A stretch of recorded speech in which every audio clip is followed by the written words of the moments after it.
is a second-hand car just bought by the owner. Only spent $3,000. There's something strange wrong with this car. It can only be started at night. As soon as it gets bright, it won't start anyway. This strange malfunction frightened the car owner. The car owner had no choice but to find me. Today we will see what is wrong with this car. Let's get in the car and try to start it.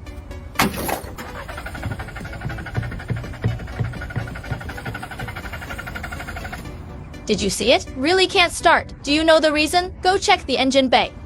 The owner has gone to the repair shop several times to replace the spark plugs, clean the throttle, clean the oil line, and replace the oil pump. He spent $3,000, but the problem was still not solved. The repair shop said the fault was very complicated. All precision components must be checked. Fans have no choice but to find me. Ask me to help him fix this complicated malfunction. I promised him I could fix it.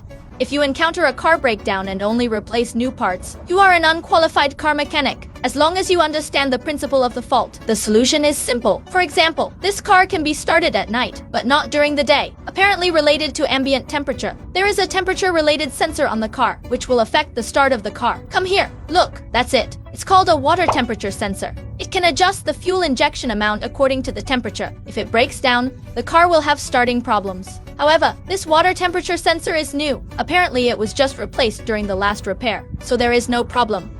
In fact, in addition to the water temperature sensor, there is another part also related to temperature. Many repair shops tend to overlook it.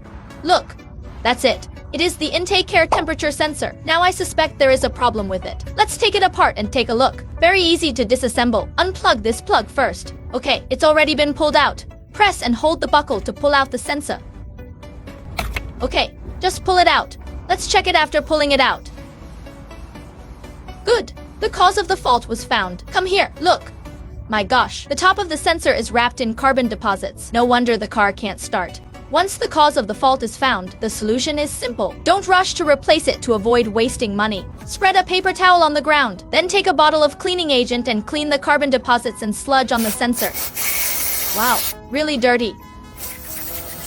This cleanser is so cheap, it only costs the price of a burger. The intake air temperature sensor is a negative temperature coefficient thermistor. As the temperature increases, the resistance decreases. And as the temperature decreases, the resistance increases. The computer controls the amount of fuel injection based on this signal. The temperature is low at night now. If the computer cannot accurately determine the actual temperature and thinks the temperature is still very low, it will increase the amount of fuel injection, causing the mixture to be too rich and the car may not start. Good, look, it has been cleaned. Looks like new. Next, we install it back and check the repair effect. Installing it is very simple. Aim the sensor at the small hole just now. Plug it in. Push hard. It's installed when you hear a popping sound. Finally, put the plug back in. Now all the front ones have been installed. Now I will start the car and check the repair effect. Hey guys, if the car can start smoothly, please light up the little red heart to support me. The next step is to witness the miracle of the moment. Apply the brakes. Shift into P. Power up the car first. Look. It is now 5:04 p.m., which is daytime. Let's see if the car can start. 3, 2, 1. Start up. Start smoothly. The power of the engine is also very strong. Let's go see the front. A piece of cake. The problem has been completely solved. Look how smoothly the engine runs.